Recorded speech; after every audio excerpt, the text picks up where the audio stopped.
اما نتكلم عسكريا ونقول ما هو الموقف الآن.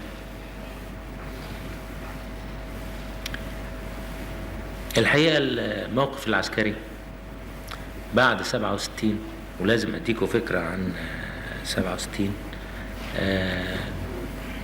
انتهى نهاية سيئة جدا. وبرضه ممكن نتساءل ليه. نقدر نقول أن حدثت أخطاء بالنسبة للقيادة وبالنسبة لإصدار القرارات، ولكن هناك سبب أيضا أساسي يجب أن لا نتناساه، وهو أن الولايات المتحدة الأمريكية ادت إسرائيل قبل 5 يونيو 1967 كل المعدات الخاصة بالحرب الإلكترونية. في النهاردة حاجة اسمها الحرب الإلكترونية، ما كانتش موجودة من سنوات. معدات هذه الحرب الإلكترونية موجودة أساسا عند أمريكا وعند الاتحاد السوفيتي، قد يكون بعضها موجود عند فرنسا وبعضها موجود عند إنجلترا. هذه المعدات تتمثل أساسا في عمليات الاستكشاف الإلكتروني. عملية الاستكشاف الإلكتروني بيقدر هو بهذه المعدات يعرف محل كل جهاز فيه نبضات إلكترونية موجود عندنا في البلد. يعني بيقدر يعرف مواقع الرادارات فين، بيقدر يعرف مواقع كتائب الصواريخ فين. ونحن نعتقد أن الولايات المتحدة الأمريكية ساعدت أيضا على إعطاء إسرائيل معلومات عن الأجهزة الإلكترونية الموجودة عندنا مثل الرادار والصواريخ. بعدين الجزء الثاني هو عمليات الإعاقة أو الشوشرة الرادارية أو اللاسلكية. معدات الإعاقة الرادارية اللي هي عبارة عن معدات بيستخدموها ويكون نتيجة استخدامها ان جميع اجهزة الرادار تبقى بيضة ولا يمكن ان نميز عليها اي غرض. وكل اجهزة الرادار بتاعة الصواريخ اللي بنعرفها باسم سام 2 ايضا تبقى بيضة ولا نستطيع ان نميز عليها الغرض. كلنا بنعرف ان كتائب الصواريخ دي بتشتغل بالرادار والصاروخ بيتوجه أرضيا بالرادار. موضوع الحقيقة كتائب الصواريخ، حينما واجهت أمريكا كتائب الصواريخ في فيتنام استطاعت أنها تجد الوسيلة الإلكترونية اللي بيها تعيق عمل هذه الصواريخ. طبعا الإعاقة اللاسلكية أيضا هي التداخل بين الطيارات وبين القاعدة، والتداخل بين كتائب الدبابات في الصحراء وبين الرياسات. وكانت إسرائيل عندها كل هذه المعدات. في الحرب يوم 5 يونيو الرادار عندنا كله أصبح أعمى، كتائب الصواريخ أيضا أصبحت عامية. مع الطيران الواطي، احنا ما كانش عندنا رادار في هذا الوقت للطيران الواطي، استطاعت الطيارات انها تيجي وانها تضرب الطائرات المصرية في قواعدها. طبعا نقدر نقول ان احنا كان لنا اخطاء في ان احنا دفعنا كل قواتنا في المناطق الامامية، ولو كانت هذه القوات جزء كبير منها موجود في الخلف كان أمكنها أنها فعلا تثبت وتقاتل معركة أطول من المعركة اللي قاتلناها في يونيو سنة 67.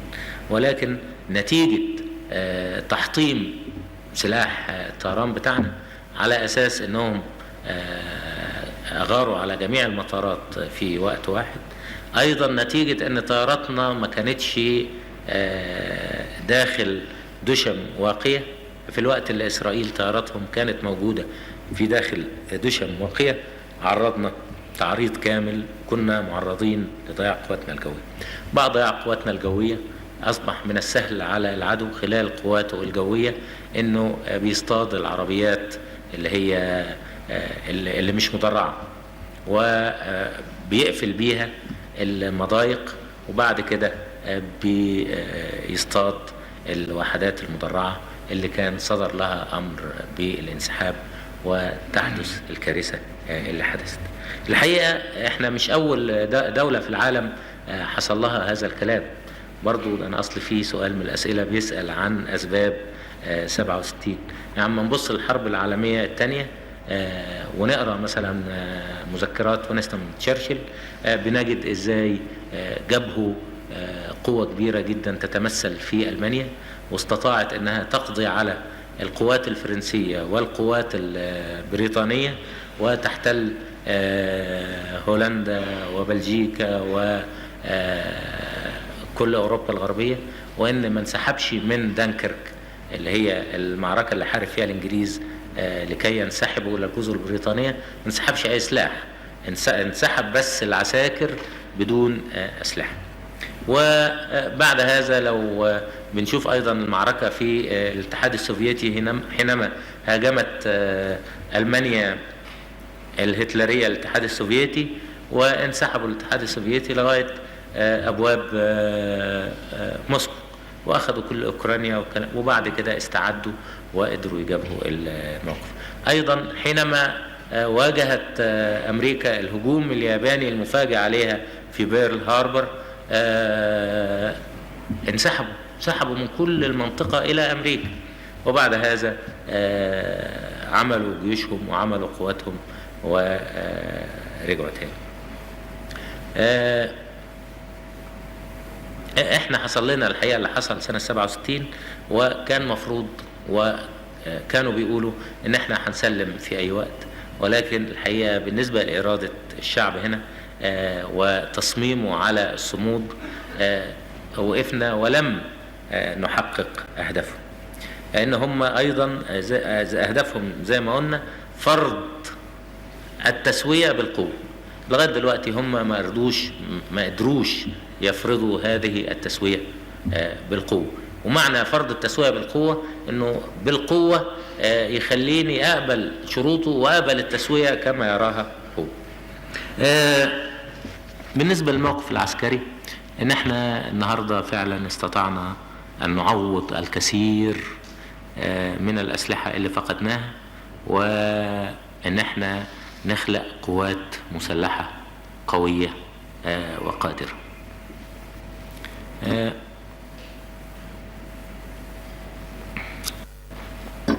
وان احنا عندنا امكانيات في قواتنا المسلحة كبيرة جدا، ونحن نبني قواتنا المسلحة على اساس ان بعد مرحلة الصمود تيجي مرحلة الردع، بعد مرحلة الردع بتيجي مرحلة التحرير.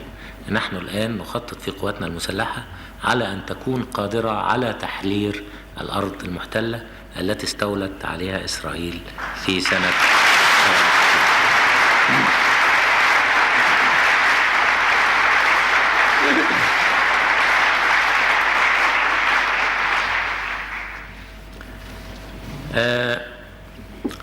بالنسبة في سؤال برضو بنتسأل، ما هو الوضع الآن؟ هل ما زالت إسرائيل متفوقة جويا؟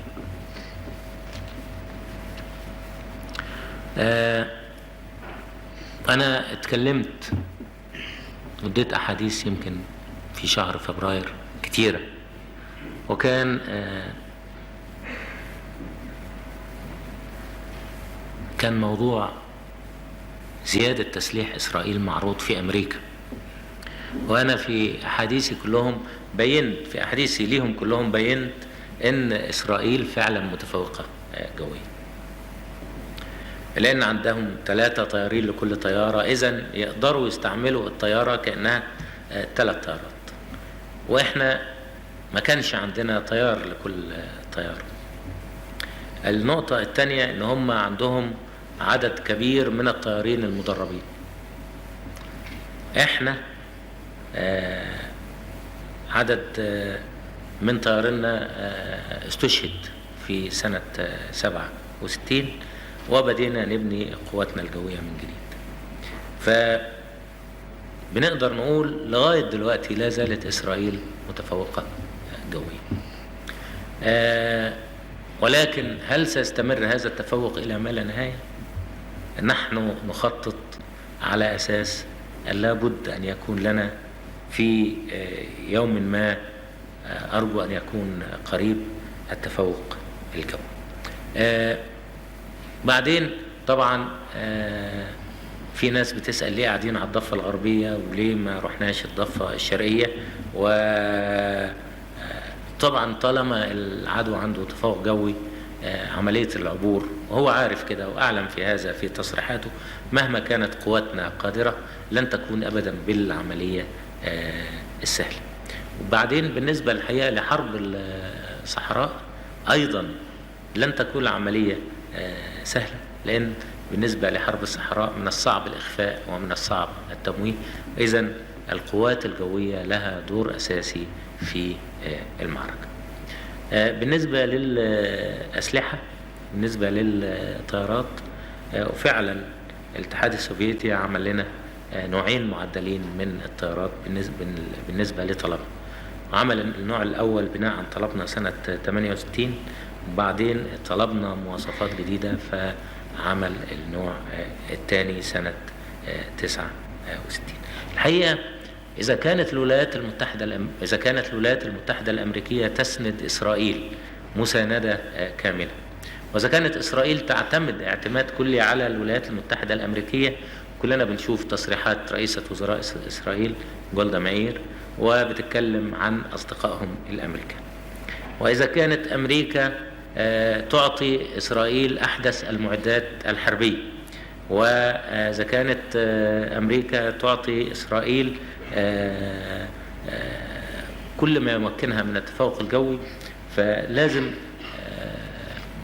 نستنتج من هذا أن العملية ليست بالعملية السهلة، ولكنها ستكون عملية رهيبة جدا، لأن هيحدث فيها باستمرار سباق في التسلح، وخصوصا بالنسبة للقوات الجوية. وهنا في الحقيقة في محاولتنا لأن لأن حد يساندنا، الاتحاد السوفيتي وقف من أول يوم، وأنا جالي جواب من بريزنيف وكوسيجين وبتجورني يوم 10 يونيو سنة 67 إنهم بيطلبوا مننا إن احنا نصمت ولا نستسلم، وإنهم هم متعهدين بأنهم يعوضونا مجانا عن جميع الأسلحة اللي فقدناها في حرب يونيو. بعد كده الحقيقة بالنسبة للاتحاد السوفيتي ادونا كل ما طلبنا، بل أكثر في حاجات ما كناش نعرفها وادوها. والحقيقة بدون معونة الاتحاد السوفيتي لنا كنا نكون كلية تحت رحمة إسرائيل، لأن طبعا كان من السهل ليهم أنهم يعدوا إلى الضفة الغربية للقنال ويتقدموا القاهرة، وقالوا هذا الكلام. أما الآن فهذا أمر مستحيل عليهم. إذن الموقف العسكري تحقق في أهدافه يمكن أسرع من التقديرات اللي احنا كنا عاملينها. والناس في قواتنا المسلحة كلهم طبعا أكثرهم سايبين بيوتهم وسايبين أولادهم موجودين في القنال، بيضحوا بل متحمسين ويطالبوا بواجبات أكثر. عندنا النهاردة القوات المسلحة حوالي 560,000، واحنا بنبني في قواتنا المسلحة لنصل إلى عدد كبير يمكن يصل إلى 1,000,000.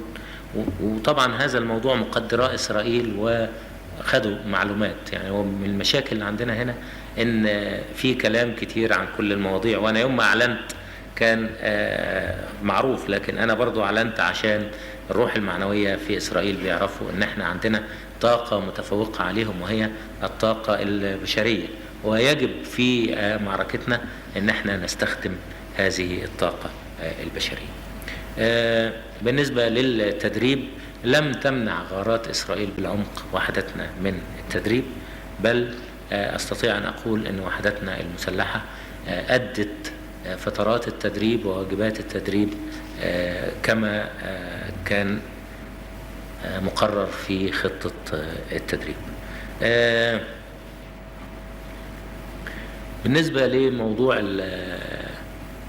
الطيران، وإحنا عندنا موجود طيران في سوريا، ولكن طيران مصري موجود في سوريا، وفي تنسيق الحقيقة كامل بيننا وبين سوريا بالذات بالنسبة لكل المواضيع، وعاملين اتفاقية الوحدة بينهم بالنسبة للنواحي العسكرية.